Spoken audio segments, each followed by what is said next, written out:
Supervisor Antonovich. And now, I want to welcome Supervisor Antonovich, who represents the 5th District.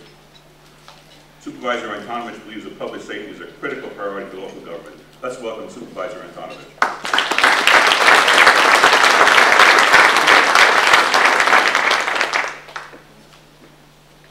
Good morning. Good morning. Back in the early 80s, when I initiated this commission, I didn't expect to have this commission do as well as you have in saving over $3 billion in such a short period of time. And that's a record that needs to go not just to Sacramento, but also to Washington, D.C. First, let me tell you a little story about a pirate. This pirate went down to his local pub where he hadn't been visiting for a while. And he walked in and the bartender said, "Mate, well, what happened to you? I haven't seen you in a while." He said, "Well, I'm fine." He said, "I've been out at sea." He said, "Well, you say you look well, but I look at you, you really don't look too well. There's some problems that have occurred. What happened? What happened?" The pirate said, "What do you mean?" He said, "Well, when you were last in here, you didn't have a wooden leg. What happened there?" He said, "Well, I was in a battle on the ship, and a cannonball hit me and blew off my leg." He says, "But I'm okay now."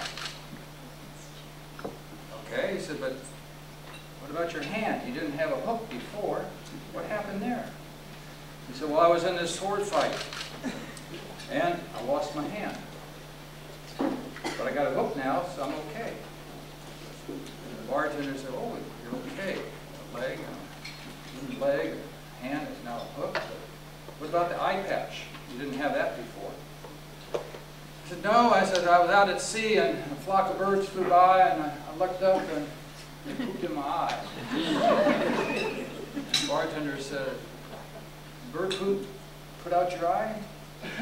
"No, it was the first day I had the hook."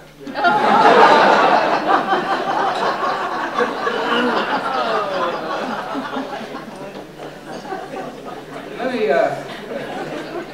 talk about bringing together the public-private sector to focus on issues. It really comes down to really leadership, because you can bring public and private sectors together time after time. The editorialists like to write their great editorials in the newspapers that only they themselves understand or fully support, whereas the public doesn't. But it really comes down to leadership, leadership, leadership, leadership. And I want to go back in history about a man who had leadership and recite what really is the characteristics of a good leader. In Donald Phillips' book on Lincoln and leadership, he examined those parts of leadership according to Lincoln. And he went into people, character, endeavor, and communication. On people, a characteristic of a good leader is you get out of the office and circulate among the troops. You build strong alliances, and you remember that it's always better to try to persuade than to coerce. Abraham Lincoln. On character, that honesty and integrity are respected and rewarded. Never act out of vengeance or spite, and have the courage to handle unjust criticism. And then be a master of paradox by offering your folks security while also encouraging risk-taking. On endeavor, exercise a strong hand and be decisive. Lead by giving your subordinates the freedom to make decisions and set goals and be results-oriented. And keep searching until you find your Grant, General Grant. Don't be afraid to go through and support a few generals until you find the one that will fight. And then encourage innovation. And on communication, master the art of public speaking, influence people through conversation and storytelling, and then preach a vision and continually reaffirm it. What's interesting is that by taking a page out of Lincoln and helping move our country forward, that's what we have to do. John Maxwell said there is no such thing as leadership during tough times. There is only leadership. And while we are in tough times today, it is possible for Sacramento to get out of the hole they dug if they do have the leadership there. from both houses of the legislature and the executive office. We're sending a letter to the governor today to create a blue ribbon commission where you would bring, let's say, 5 of the representatives from our major business schools in the state of California.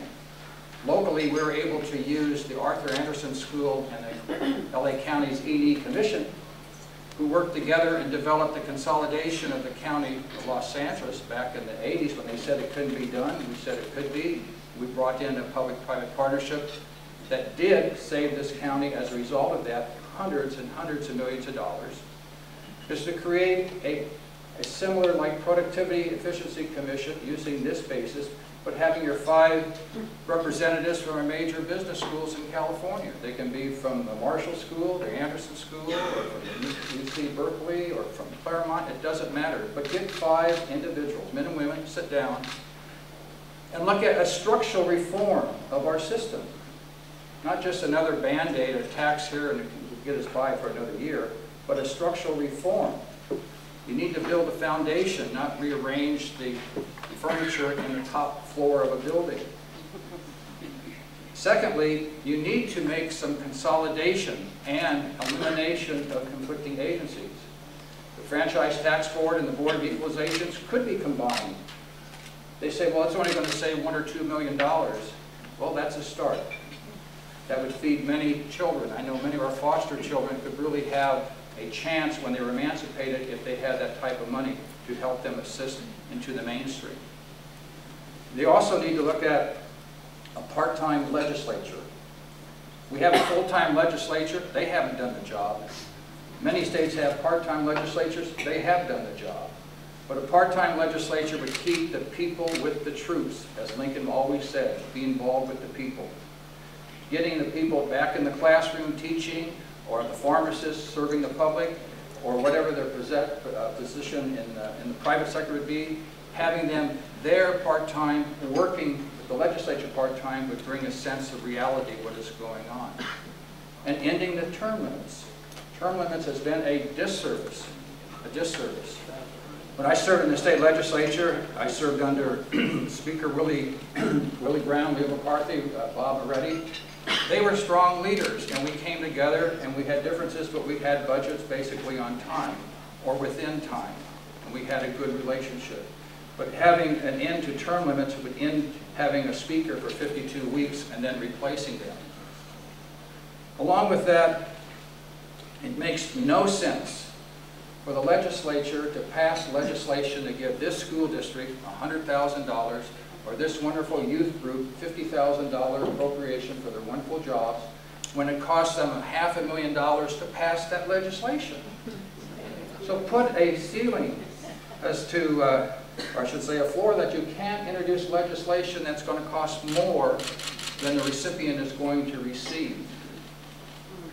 And having these types of structural reforms would ensure that they would start getting on a fiscal responsibility. And we're going to have to look at civil service and other types of reforms, but we need to get this dialogue going. And having a 5-member Blue Ribbon Commission, and with the legislature then in a special session to deal with those issues, we can move this state forward. There's no reason out of 50 states, this state, which is the Golden State, which has so much going for it. We have international, in fact, our ports, 70% of all the goods in our ports go outside Los Angeles County to the rest of the world.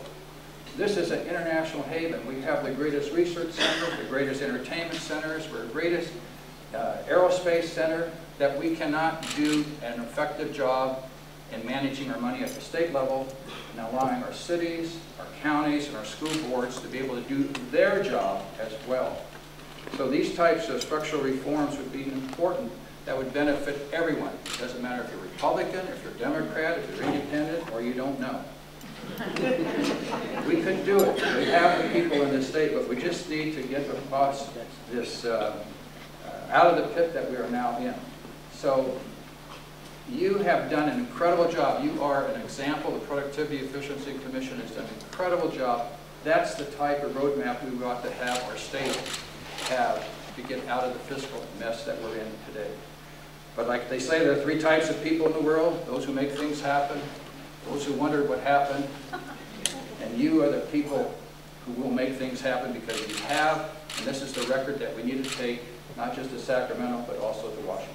Well, thank you very much for your service. Thank you very much for what you've done and to your leadership. We hope you'll be this shining bright light for the rest of the nation to see what they can also do when we bring public and private sectors together to focus on an issue. Fiscal responsibility is the key issue that we all have. Well, thank you very much for serving.